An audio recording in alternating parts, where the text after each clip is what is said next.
When it comes to high school football in the Seneca County area, the Hopewell-Loudon Chieftains are the definition of a perennial powerhouse. This is a program built on a foundation of pride, hard work, and dedication to doing the right thing, even when it's uncomfortable. When you look to the sidelines on Friday night, you'll see a coach who has over 200 wins under his belt in high school football. You'll see a staff that, for the large part, has remained at his side for every win and every heart-wrenching loss. They've gotten so close to a state championship, once in 2007 and again in 2008, that they had to watch another team raise the trophy on the final game of the year. They came up short again in 2021, falling at the hands of eventual state champ Marion Local. It's safe to say these Chieftain coaches have seen it all. Everything that is, except for that elusive state title.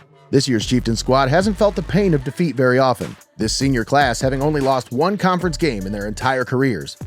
They're taking it one game at a time, and this week, they face the mighty Bluestreaks of Archbold, fresh off the drubbing of a number 6 seed Seneca East Tigers. The Bluestreaks bring a talented bunch to Chieftain Stadium this Friday night, and the Chieftains know they have their work cut out for them if they want to move on to the regional title game next week. I had a chance to catch up with senior defensive back Luca SanGregory as he prepares for his final game in front of Chieftain Nation. He reflected on his time as a Chieftain and his preparations for the Bluestreaks this week.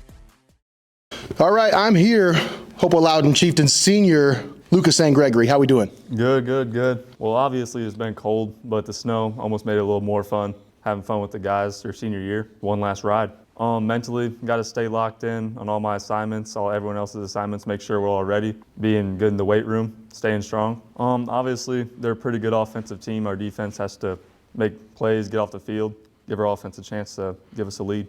All phases of the game, offense, defense, special teams, we got to be good everywhere. They're a good team. We're a good team. It's going to be a battle. When you look back on your time wearing the Chieftains jersey, what moment stands out to you the most? Probably all the little things, like in the locker rooms, Saturday mornings after a big win, all the little things with your friends, just having fun. Obviously, it's a special feeling. Not only will our fans be there, but I bet other schools close will come and support us, cheer us on, give us a little bit of an advantage. We're going to go out there and fight no matter what, and hopefully come out with the win. What kind of an example do you hope you've set for some of the underclassmen that are coming up behind you right now? Hopefully we taught them how to work hard and want to win so they can continue winning. So no matter what happens this Friday, this is your final home game. How does that feel? It went by a little too fast. Thought everyone was lying, but it does go by fast. Got to go out with the win. Shout out the whole team. Shout out the family, the coaches. Now, what would it mean to you to close out your last home game with a trip to the regional finals? That would mean a lot. Obviously, we want to be there, win that regional final. So we got to win this one first to get there. That's right. Got to take care of business. All right. Thank you. Appreciate your time, Luca. Thank you. Coach Brian Colatruglio has been roaming the sidelines for well over 2 decades. And during that time, we've seen him raise a family, including his son, Jack, who as a senior will be playing his final game at Chieftain Stadium this Friday. To say this will be an emotional night would be putting it lightly. But emotions aside, Coach Colatruglio has his team ready for a tough Archbold team that is young and hungry to pull the spoiler on the road. Big win over Western Reserve last week. Yeah, no, we started fast, and we felt like we were fresh. We were a team that hadn't played in 2 weeks, so we came out fast. We played physical. Really went at them. They had a big win the week before. I think they maybe had a little uncertainty where they stood with us, and the key was just that fast start. Got them behind, and then it kind of snowballed on them from there. So we had a great week, 2 weeks of practice really, and then we came out and played just the way we wanted to. Now this is going to be your final home game of the year. Yep. For your seniors, their last game ever at Chieftain Stadium. What does this moment mean for the program and for that group of kids? Yeah, it's special. I mean, it's gonna be emotional, and for me too. I got to go through this next year, no, Coach, I know, so don't worry about it. Think about it. No, I know exactly where you're at right now. Yeah. I'm the head coach, but I'm a senior dad too. So yeah, it's awesome. It's first time ever, getting to play this round at home, and I think we got a great place. We're gonna have a great atmosphere, and the home field is something we take great pride in, and it's exciting to get to go out, and knowing again, we're hoping it's not our last game, but it's definitely gonna be the last home game.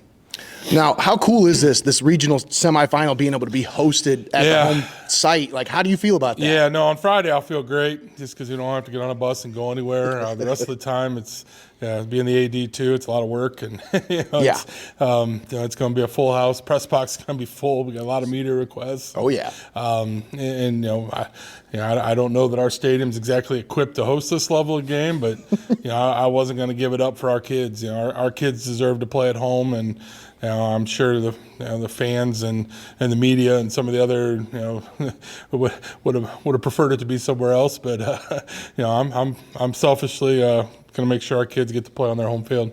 Well, I love it here. This is one of my favorite places to call a game for sure, so I'm glad it's here. Now, you've coached a lot of big games in your career, Coach, but a regional semifinal under the lights at home has to hit a little bit different. What's the energy been like in practice this week? No, it's been good. Like Luca said, it's cold. It's been a while since we've had a snow practice, and Monday we couldn't find lines, couldn't find our hashes, and went out there and ran around the snow a little bit, and Tuesday night it was cold. It gets dark fast, and so that it brings a little bit different energy. Guys aren't really used to that. I'm glad it's not going to be like that on Friday, but again, our kids are mature. They've played in a lot of big games. They know how to prepare, and it's business as usual here. Archbold's a great team, and we got our hands full. Now, they come off a big win over Seneca East as the 3 seed.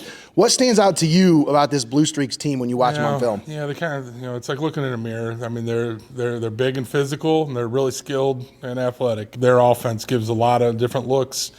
They can spread you out. They can try to pound it.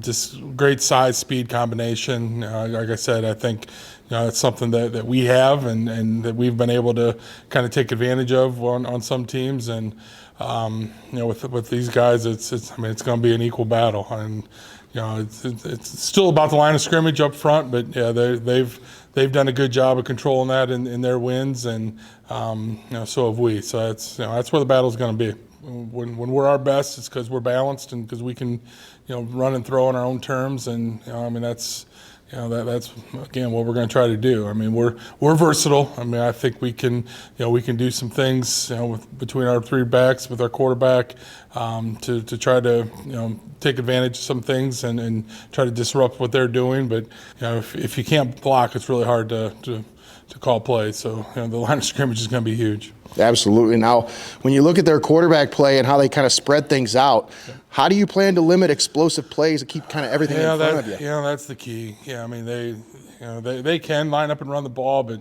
they have skill. They're running back, they're H-back. They use them in the pass game. They got some tall receivers that they can go get it.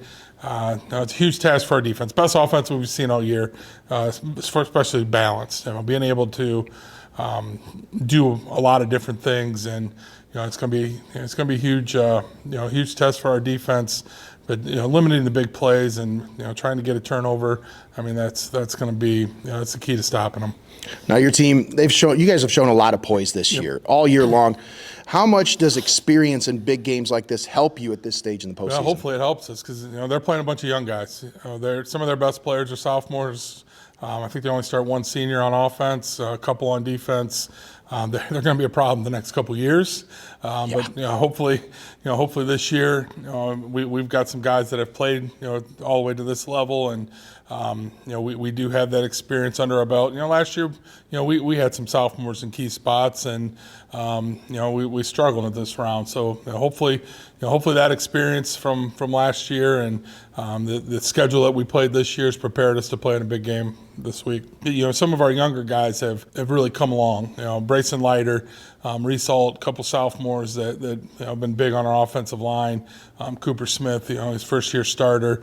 I mean, we knew with Joe and Aiden Ewald and Scotty Turco and all our skilled guys, we kind of knew what we had. But those guys have really been the key to our success, and the key to us continuing to get better because they've gotten better as the years went on as well.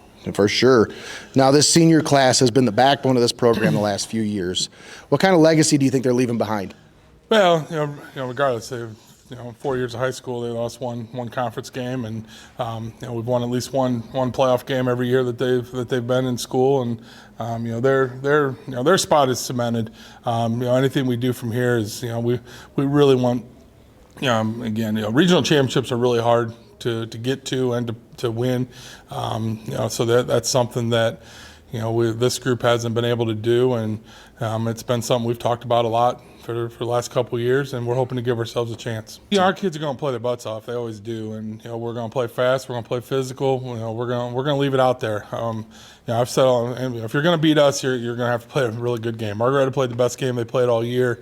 They played pretty much a perfect game to beat us by 3. I mean, that's the kind of game you're going to play, and we're going to make you play your best game to beat us because we're going to play well.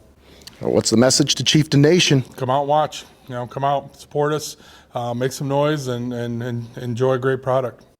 This one figures to be a good old-fashioned slobber knocker. And we're proud to bring you this Division 6 Region 22 semifinal matchup live and free on the Pulse of the Buckeye State, heart of Ohio sports.